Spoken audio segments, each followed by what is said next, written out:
पुणे महानगरपालिकेच्या सार्वत्रिक निवडणुकीच्या निमित्तानं शिवसेनेचे आपले सर्व उमेदवार आणि प्रमुख पदाधिकारी यांच्या समवेत संवाद साधण्यासाठी उपस्थित असलेल्या विधान परिषदेच्या उपसभापती आदरणीय नीलमताई गोरे, महाराष्ट्र राज्याचे माजी मंत्री आणि शिवसेनेचे पुणे जिल्ह्याचे समन्वयक आदरणीय विजयबापू शिवतारे, व्यासपीठावर उपस्थित असलेले पुण्याचे आमचे फायर ब्रँड नेते रवींद्रजी धनगेकर, शहर प्रमुख नानाजी भानगरे, अजय बापू भोसले, आबासाहेब बागुल, रमेश कोंडे, किरण साळी, नमेश बाबर, व्यासपीठावर उपस्थित असलेले सर्वच शिवसेनेचे पदाधिकारी आणि मोठ्या संख्येने उपस्थित सर्व पदाधिकारी आणि भावी नगरसेवक बंधू आणि भगिनींनो, पुणे महानगरपालिकेची निवडणूक 15 तारखेला होते आणि राजकारणाच्या इतिहासामध्ये पहिल्यांदा पुण्यामध्ये शिवसेना 120 जागांवर स्वतंत्र लढते. पण उमेदवारांच्या चेहऱ्यावरचं हास्य बघितल्यानंतर आणि उमेदवारांचा आत्मविश्वास बघितल्यानंतर 16 तारखेला जो निकाल लागेल त्या निकालानंतर महापौर बनवत असताना शिवसेनेला विश्वासात घ्यावंच लागेल एवढ्या आपल्या जागा त्या पुणे महानगरपालिकेमध्ये निवडून येतील. पुणे हे शहर हिंदू हृदय सम्राट वंदनीय बाळासाहेबांचं आवडतं शहर होतं आणि त्यांचं शहर होतं. आज त्यांचं विकासाचं स्वप्न साकार करत असताना आपण सगळ्याच उमेदवारांनी विकासाचा मुद्दा घेऊन पुणेकरांच्या समोर जाणं गरजेचं आहे. महाराष्ट्र राज्याचे तत्कालीन मुख्यमंत्री, विद्यमान उपमुख्यमंत्री आणि आपल्या पक्षाचे प्रमुख आदरणीय एकनाथ शिंदे साहेबांनी जी काही विकासाची कामं केलीत ही पुढचे 13 दिवसात आपण जनतेपर्यंत पोहोचवणं गरजेचं आहे. आज पत्रकार बांधव देखील मोठ्या संख्येनं उपस्थित आहेत. आज पुण्याच्या ज्या मार्गावरनं मी या सभेसाठी उपस्थित राहिलो त्या ठिकाणी शिवसेनेचं भगवं वातावरण मला बघायला मिळालं. सुरुवातीला आम्ही जिजाऊंनी स्थापन केलेल्या कसबा गणपतीचा आशीर्वाद घेतला, त्याच्यानंतर दगडूशेठ हलवाईचा पवित्र आशीर्वाद घेतला, त्याच्यानंतर दंगेकरांच्या पुढाकारानं जैन मंदिरात देखील जाऊन आलो आणि सगळीकडे वातावरण बघितलं तर शिवसेनेला कुठच्याही परिस्थितीमध्ये आशीर्वाद द्यायचे, शिवसेनेला सहकार्य करायचं अशा पद्धतीचं वातावरण पूर्ण पुण्यामध्ये निर्माण झालंय हे प्रचाराच्या पहिल्याच दिवशी मला जाणवलं. विजय बापू व्यासपीठावर आहेत, नीलमताई आहेत, दंगेकर आहेत, या सगळ्यांनी आम्ही ठरवलंय की समोरच्यांवर टीका करण्यापेक्षा आम्ही नक्की काय करणार आहोत. ज्या पद्धतीने एका भेटीमध्ये चांदणी चौकाचा ब्रिज माननीय एकनाथ शिंदे साहेबांनी केला, एका निर्णयामध्ये कात्रज विकास आराखड्याला पैसे देण्याचा निर्णय नमेश बाबरची एकनाथ शिंदे साहेबांनी घेतला, नवले पुलाच्या बाबतीत दुसरं कुणी आलेलं नसताना माझ्यासारख्या कार्यकर्त्याला तिथं भेटीला पाठवलं आणि नवले ब्रिजवरची अडचण जी आहे ती दूर करण्याचा निर्णय माननीय एकनाथ शिंदे साहेबांनी घेतला. अशा विकास करणाऱ्या सर्वसामान्य नेत्याच्या मागं म्हणजे शिवसेनेच्या मागं पुणेकर ठामपणानं उभं राहतील हा माझ्यासारखा कार्यकर्त्याचा विश्वास आहे. आणि म्हणून उमेदवारांना मला विनंती करायची आहे, आपल्याला टीका करायची काहीच आवश्यकता नाही. ते आपलं सगळं काम अजितदादा पूर्ण करतायत हे आपण बघितलं असेल. आपण नक्की फक्त विकास काय करणार आहोत. आपली शक्ती ही शिवसेनेची शक्ती आहे आणि शिवशक्ती विरुद्ध धनशक्ती हा सामना पुणे आणि पिंपरी चिंचवडमध्ये होतोय हे पुणेकरांनी देखील जाणलेलं आहे. मी मगाशी दंगेकर साहेबांना सांगत होतो, जशी आपली शिवशक्ती आहे तशी आपली श्रमशक्ती देखील आहे आणि आपल्या श्रमशक्तीच्या समोर धनशक्ती लढते. मला पत्रकारांनी विचारलं ही धनशक्ती कोण आहे, तो देखील खुलासा करतो. नंतर पत्रकारांशी मी बोलणार नाही, मला पुढे रत्नागिरीमध्ये जायचं आहे. पण धनशक्ती म्हणजे आम्ही कुणाच्या एका पक्षाचं नाव घेतलेलं नाही. आमचा शिवसैनिक हा संघर्षातनं निर्माण झालेला शिवसैनिक आहे. संघर्ष हा शिवसेनेच्या 5वीला पुजलेला आहे आणि शिवसेनेला संघर्षाशिवाय कधीच यश मिळालेलं नाही. त्याच्यामुळे दगडूशेठ हलवाईचा गणपती असेल, कसब्याचा गणपती असेल, हे दोन्ही विघ्नहर्ता शिवसेनेवर कधीही विघ्न यायला देणार नाहीत. कारण सगळ्यात पहिल्यांदा आपण त्यांचा आशीर्वाद घेतला आहे. काही लोक प्रेस कॉन्फरन्समध्ये तिकडं जायचेच विसरलेत. त्याच्यामुळे आपण जास्त प्रेस कॉन्फरन्स घेऊया नको, आपण लोकांपर्यंत पोचूया. आपण घराघरामध्ये जाऊ. 16 तारखेला साहेबांना ऐकायला मिळालं पाहिजे की आमचे सगळे उमेदवार हे कॉर्नर मिटिंग करण्यापेक्षा प्रत्येकाच्या घरात जाऊन 2दा 3दा जाऊन आशीर्वाद मागून आले. काही लोक कदाचित आपल्याला मतदान करणार नसतील, पण तुम्ही 3-3, 4-4 वेळा गेल्यानंतर ते देखील तुम्हाला कंटाळून सांगतील की समोरचा एकदा पण येत नाही, तुम्ही 4 वेळा आलाय, आमची 4 मतं तुम्हालाच आहेत. त्याच्यामुळं नगरसेवकाच्या उमेदवारांनी आजपासूनच प्रचाराला लागलं पाहिजे. पिंपरी चिंचवडमध्ये मला कोणीतरी सांगितलं की काही नवीन उमेदवार देखील दिलेले आहेत. पण असं समजून घेऊ नका की नवीन उमेदवारांच्या मागं जनता उभी राहत नाही. उलट नवीन उमेदवारांच्या मागं आणि धनुष्यबाण जर असेल तर जनता नक्की उभी राहते. माझा राजकीय अनुभव मी आपल्याला सांगतो. 2004ला मी पहिल्यांदा निवडणूक लढलो. महाराष्ट्राच्या पडणाऱ्या लिस्टमध्ये उदय सामंतचं नाव होतं, कारण उदय सामंत 28व्या वर्षी निवडणूक लढवत होता. पण जनतेनं स्वीकारलं. माझ्यासारख्या तरुण कार्यकर्त्याला विधानसभेमध्ये पाठवलं आणि आज सलग 5 वेळा माझ्यासारखा कार्यकर्ता माझ्या मतदारसंघातनं लाखभर मतानं निवडून येतो. त्याच्यामुळे तरुणांनी ही मनातली शंका काढून टाका की पुणेकर आपल्याला काय करतील. पुणेकर नक्की तुम्हाला स्वीकारतील. पुणेकरांना ठामपणानं सांगा, तुमच्या वाहतुकीचा प्रश्न आम्ही सोडवणार आहोत, तुमच्या नवले पुलाचा प्रश्न आम्ही सोडवणार आहोत, काही शास्तीकराचे प्रश्न आहेत ते देखील आम्ही सोडवणार आहोत, कात्रजच्या विकास आराखड्याचा प्रश्न आम्ही सोडवणार आहोत. जी उपनगरामध्ये नवीन नवीन गावं आलेली आहेत याचा विकास फक्त आणि फक्त एकनाथ शिंदे साहेबच करू शकतात, हे ठामपणाने उमेदवारांनी पूर्ण पुण्यामध्ये सांगितलं पाहिजे. आणि ज्यावेळी प्रतिकूल परिस्थितीतनं आपण जिंकतो तेव्हा आपण कमकुवत नाही हे समोरच्याला देखील कळतं. आज अगदी जबाबदारीनं सांगतो की शेवटच्या टप्प्यापर्यंत मी स्वतः भारतीय जनता पार्टीच्या सगळ्या नेत्यांच्या संपर्कामध्ये होतो. आमचा आग्रह होता की भारतीय जनता पार्टी आणि शिवसेना ही नैसर्गिक युती आहे, ही नैसर्गिक युती कायमस्वरूपी टिकली पाहिजे. परंतु ठीक आहे, मला काय मित्रपक्षावर टीका करायची नाही. त्यांना वाटलं त्यांनी केलं म्हणून आम्हाला वाटलं आम्ही केलं. पण काही लोकांचा गैरसमज होता की आम्ही 40 उमेदवार देखील उभे करू शकत नाही. बापू, एक दिवस जर मिळाला असता तर 165 उमेदवार हे शिवसेनेचे पुण्यामध्ये उभे राहिले असते. पण मला कोणावरच टीका करायची नाही. धनगेकर साहेबांना देखील सांगितलेलं आहे, सगळा स्टॉक आहे तो राखून ठेवा. समोरच्यानं टीका केली तरी आपण टीका करायची नाही, कारण आपण एकनाथ शिंदे साहेबांचे कार्यकर्ते आहोत. आपण एकनाथ शिंदे साहेबांच्या नेतृत्वावर विश्वास ठेवणारे कार्यकर्ते आहोत, ज्यांचं एक ब्रीद वाक्य आहे की समोरच्यानं टीका जर केली तर त्याला मी विकासानं उत्तर देतो. या पुण्याला देखील आपल्याला विकासानं उत्तर द्यायचं आहे. ही लढाई विकासाची आणि विश्वासघाताची आहे. त्याच्यामुळं सगळ्यांनी आजपासून कामाला लागलं पाहिजे. आजपासून शिवसेनेची खरी ताकद पुण्यामध्ये काय आहे हे मतदारांच्या आशीर्वादानं आपल्याला दाखवली पाहिजे.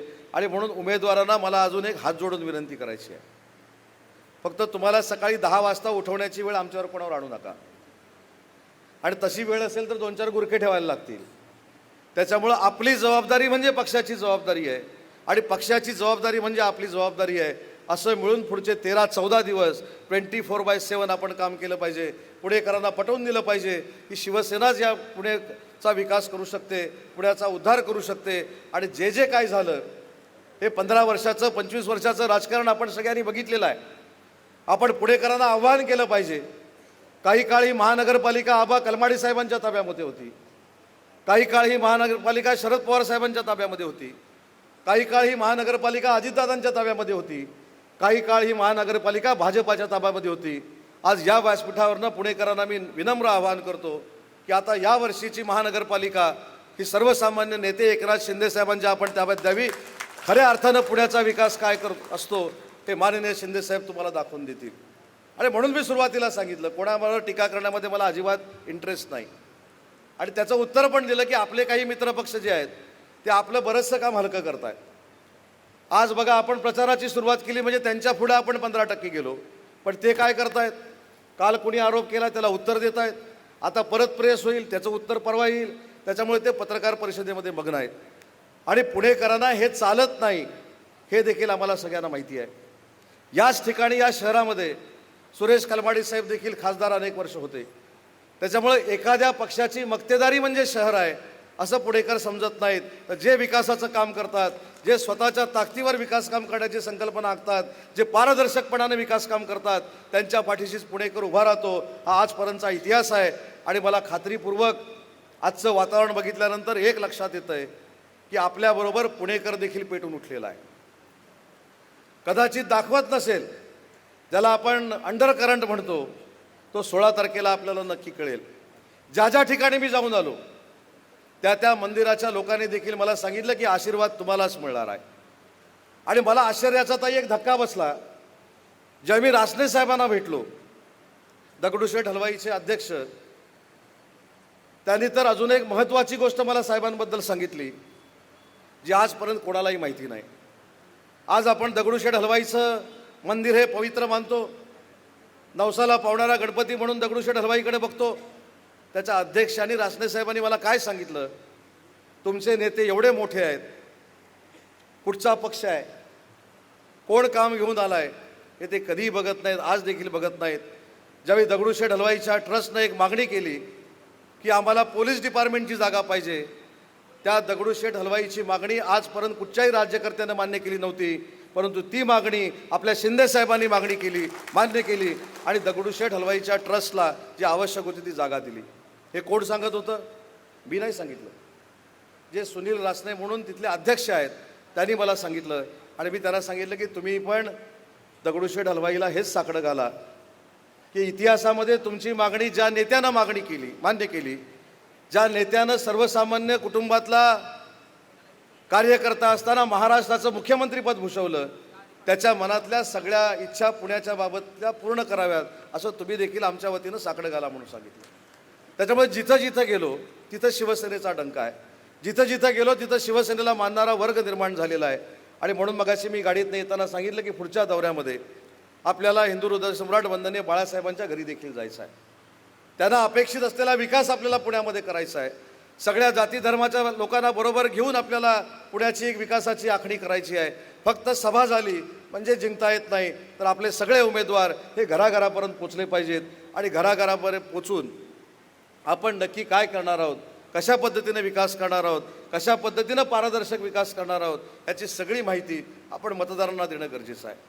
काही प्रभागामध्ये इकडे तिकडे आपल्याकडे उमेदवार नाही आहेत, ठीक आहे, परंतु अशी निवडणूक लढू की पुढच्या निवडणुकीमध्ये 105 पैकी 120 जागा शिवसेनेनं जिंकल्या पाहिजेत 5 वर्षानंतर.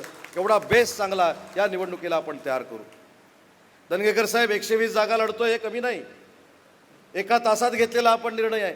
आणि मी स्वतः बघितलं आहे की आपल्या पक्षाचे फॉर्म नेण्यासाठी किती मोठी गर्दी झालेली होती, किती कार्यकर्त्यांनी बापू तुमच्याबरोबर वाद घातला.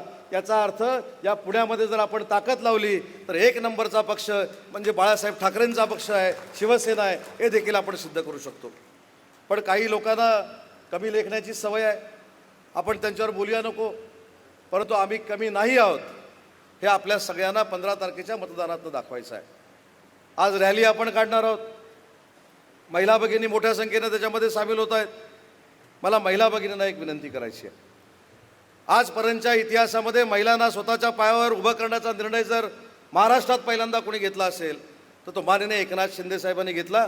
मुख्यमंत्री माझी लाडकी बहीण योजना ही ऐतिहासिक योजना महिलांसाठी समर्पित केली. त्यावेळी काँग्रेसचे लोक सांगत होते ही योजना चालणार नाही. ही योजना बंद करण्यासाठी पूर्वीचे भाजपाचे जे प्रदेशाध्यक्ष होते त्यांनी त्यांचा PS सुप्रीम कोर्टामध्ये देखील पाठवला होता. परंतु आपण दरवर्षात एकदा भाऊबीज साजरी करतो, परंतु माननीय एकनाथ शिंदे साहेबांच्या नेतृत्वामुळं आपण दर महिन्याला भाऊबीज साजरी करतो. माननीय एकनाथ शिंदे साहेबांच्या योजनेमुळं हे देखील महिला भगिनींनी विसरता कामा नये. आणि महिला भगिनींनी हा देखील महिलांना विश्वास दिला पाहिजे की माननीय एकनाथ शिंदे साहेबांच्या नेतृत्वाखाली कुठच्याही परिस्थितीमध्ये कधीही योजना बंद होणार नाही, हा देखील विश्वास आपण सगळ्यांनी मिळून दिला पाहिजे. काही लोकांना योजना आणल्या की पोटसूल उठतो. आपल्याला आठवत असेल, राज्याचे मुख्यमंत्री एकनाथ शिंदे साहेब असताना आपल्या वयोवृद्ध लोकांसाठी योजना निर्माण झाली. मग ते शहरातले असतील, ग्रामीण भागातले असतील. लखपती दिदीसारखी योजना आली. उद्योगमंत्री म्हणून माझ्यासारख्या कार्यकर्त्यांनी या पुण्यामध्ये अनेक प्रकल्प आणण्याचा प्रयत्न केला. मुख्यमंत्री रोजगार निर्मिती योजनेमधनं अनेक मराठी मुलींना स्वतःच्या पायावर आम्ही आमच्या विभागामार्फत उभं केलं. आज या सगळ्या गोष्टी आपण लोकांपर्यंत पोहोचवल्या पाहिजेत. आपण कुठं कमी पडतो त्याचं साधं उदाहरण मी आपल्याला देतो. सकाळी मी पिंपरी चिंचवडच्या उमेदवारांना भेटायला गेलो होतो आणि काल जी पिंपरी चिंचवडमध्ये एक पत्रकार परिषद झाली, त्या पत्रकार परिषदेमध्ये असं सांगण्यात आलं की तिथला जो शास्ती कर आहे तो आपल्या समोरच्या पॅनलच्या लोकांनी रद्द केला. पण आज मी तिथं सांगितलं त्याचा खरा साक्षीदार उदय सामंत आहे. कारण विधानसभेचं अधिवेशन असताना बापू मी प्रभारी नगरविकास मंत्री म्हणून काम करतो. माननीय साहेबांच्या नेतृत्वाखाली ज्यावेळी तिथल्या आता आपल्या विरोधात पॅनल उभं केलेल्या आमदारांनी हा प्रश्न मांडला, त्यावेळी साहेबांच्या नेतृत्वाखाली 650 कोटी रुपये रद्द करण्याचा निर्णय हा विधानसभेत मी प्रभारी मंत्री म्हणून घेतला. त्याचं श्रेय कोण दुसरं घेऊ शकत नाही. पण या सगळ्या गोष्टी आपल्याला कळल्या पाहिजेत आणि या सगळ्या गोष्टी कळत असताना आपली भावना काय, आपली संवेदना काय ही देखील पुणेकरांना कळली पाहिजे. मी देखील काही वर्ष पुण्यामध्ये शिक्षणासाठी होतो. पुणेकरांची मानसिकता काय, पुणेकर कशा पद्धतीनं प्रेम करतात, पुण्याला कशा पद्धतीचा विकास आवडतो हे देखील मला थोडंफार माहिती आहे. आणि म्हणून जे पुणेकरांना पाहिजे ते आपल्याला द्यायचं आहे. जे पुणेकरांना अभिप्रेत आहे तो विकास आपल्याला करायचा आहे आणि तो आपल्या 120 उमेदवारांकडून नक्की होईल याची खात्री शिंदे साहेबांना देखील आहे आणि व्यासपीठावरच्या सगळ्या मंडळींना देखील आहे. मग आजपासून आपली जबाबदारी काय, तर जबाबदारी प्रत्येकाच्या घरामध्ये जाणं. जो मगाशी मुद्दा मी जाणीवपूर्वक शब्दप्रयोग केला की श्रमशक्ती विरुद्ध धनशक्ती आणि शिवशक्ती विरुद्ध धनशक्ती हे जे काय समीकरण आहे हे लोकांपर्यंत बापू पोचलंच पाहिजे. आपला कार्यकर्ता, आपला नगरसेवक किती प्रतिकूल आर्थिक परिस्थितीमध्ये शिवसेना वाढवतोय आणि पुणेकरांची सेवा करण्याची इच्छा व्यक्त करतोय, अशी बाजूला एक आपली असलेली सिस्टीम, आपली असलेली एक प्रक्रिया आणि समोर धनशक्ती म्हणजे काय, कोणाचं एकेकाचं जर नाव घेतलं तर भीतीच वाटते. मला कोणावर टीका करायची नाही, पण ज्यावेळी तुम्ही सांगता की तुमच्याकडे एकच जागा आहे, आम्ही 15 कशा देणार, तेव्हा एकाच्या 150 कशा करायच्या हे एकनाथ शिंदे साहेबांना चांगलं माहिती आहे. त्याच्यामुळे मित्रपक्ष म्हणून देखील आपण सगळ्यांनी समजून घेतलं पाहिजे की आपला जो समन्वय आहे, आपली जी महायुती आहे, या महायुतीमध्ये कुठं मिठाचा खडा पडेल अशा पद्धतीची वागणूक कोणाकडनंच होता कामा नये, आमच्याकडनं देखील होता कामा नये आणि समोरच्यांकडनं देखील होता कामा नये. आज एकनाथ शिंदे साहेब 100% नरेंद्र मोदी साहेबांचं नेतृत्व मानतात, अमित शहा साहेबांचं मानतात. ज्या ज्या ठिकाणी ते प्रचाराला जातात, भले शिवसेनेचा उमेदवार असेल तिथं देखील माननीय नरेंद्र मोदी साहेब, अमित शहा साहेब आणि देवेंद्र फडणवीस साहेबांचं कौतुक करतात. कारण आपण एकत्र कुटुंब म्हणून, महायुती म्हणून सरकार चालवतोय याचं देखील भान काही लोकांना असणं गरजेचं आहे. आणि म्हणून ठीक आहे, कालपर्यंतचा अध्याय आपल्यासाठी संपलेला आहे. आपण आता नव्यानं ऐतिहासिक अध्याय लिहिणार आहोत. मराठी भाषेचा मुद्दा येईल. मला विचारा मराठी भाषेसाठी आपण काय काय केलंय. उद्योगाचा विषय येईल. मला विचारा उद्योजकांसाठी आपण काय काय केलंय. नगरविकासचा विषय येईल. नगरविकास खात्याला आपण विचारू, साहेबांकडे ते खातं आहे, नगरविकासनं काय केलंय.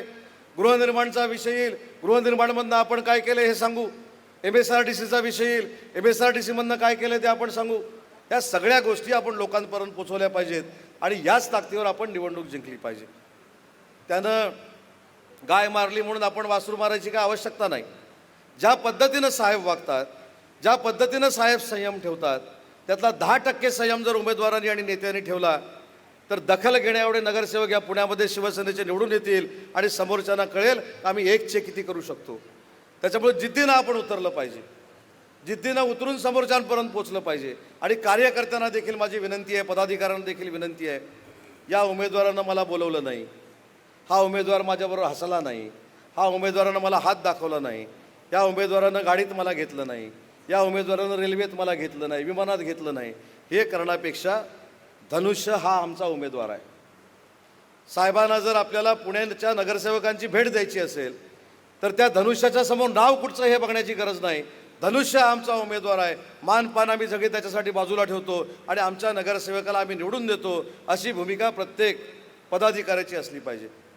नाही तर उमेदवारानं प्रचार करायचा की पदाधिकाऱ्याची समजूत काढत फिरायची. एक तर 13 दिवस आहेत आणि 13 दिवसात समोरच्याचं 13वा जर घालायचं असेल तर आपण सगळे एकत्र असलं पाहिजे, सगळे एक संघ असलं पाहिजे. कारण मला माहिती आहे, मी या फेजमधनं गेलो आहे आबा. हात दाखवला नाही म्हणून नाराज, हसला नाही म्हणून नाराज. एखाद्याची कधी कधी जाताना पापणी बंद होते तर काही लोक म्हणतात मला बघून डोळे बंद केले. हां, दुसऱ्याचं बोलले म्हणून नाराज. बाजूला कोणतं येऊन बसला, हाच का बसला म्हणून नाराज. तो तुमचा उजवा आहे की डावा आहे म्हणून नाराज. तर आता हे डावे उजवं सोडून द्या. शिवसेना हा आमचा पक्ष आहे, शिवसेना हा आमचा उमेदवार आहे, धनुष्यबाण हा आमचा उमेदवार आहे. अशा पद्धतीनं आदर्शवत काम आपण बाकीच्या पक्षांना करून दाखवू. बाकीच्या पक्षांनी सांगितलं पाहिजे पुढच्या 13 दिवसामध्ये सगळ्यात चांगला प्रचार जर पुण्यामध्ये कोणी केला असेल तर तो शिवसेनेच्या उमेदवारांनी आणि त्यांना साथ देणाऱ्या शिवसेनेच्या पदाधिकाऱ्यांनी केला, असं ऐकण्याचं भाग्य माननीय एकनाथ शिंदे साहेबांना मिळू दे. मला पत्रकारांना देखील विनंती करायची आहे. हा कार्यक्रम आमचा काल रात्री 11 वाजता ठरला. धनगेकर साहेब बरोबर ना आबा? आज आपण जर कॅमेरा फिरवला तर फक्त उमेदवार आणि पदाधिकारी किती आहेत हे दाखवल्यानंतर काही लोकांना धडकी भरेल. हा फक्त ट्रेलर आहे, पिक्चर 16 तारखेला बघणार आहे. मला देखील शंका होती की 120 उमेदवार उभे केल्यानंतर नक्की आपलं काय होणार आहे. पण आबा तुमच्यापेक्षा माझा कॉन्फिडन्स आता वाढलेला आहे, तुम्ही चिंताच करू नका.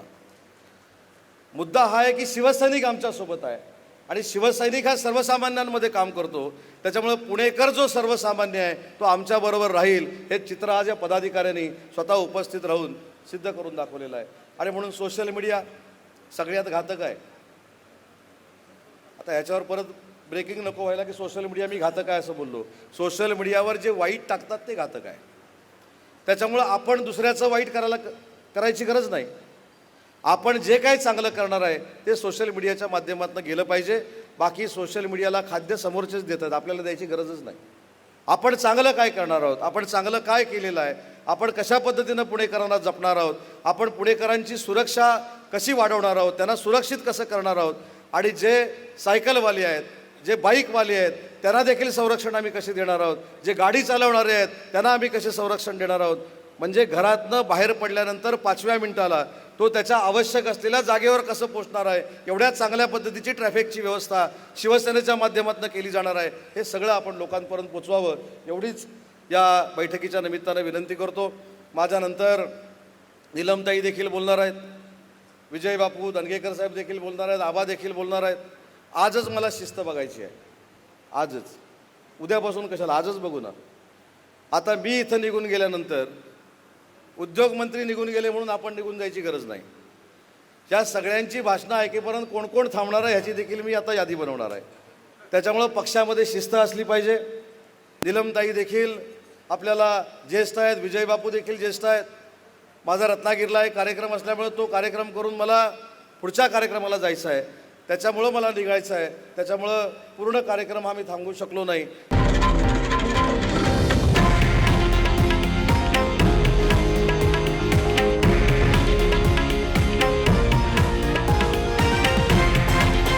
हे आहे देशातील नंबर 1 न्यूज नेटवर्क आणि आपण पाहत आहात TV9 मराठी, एकमेव.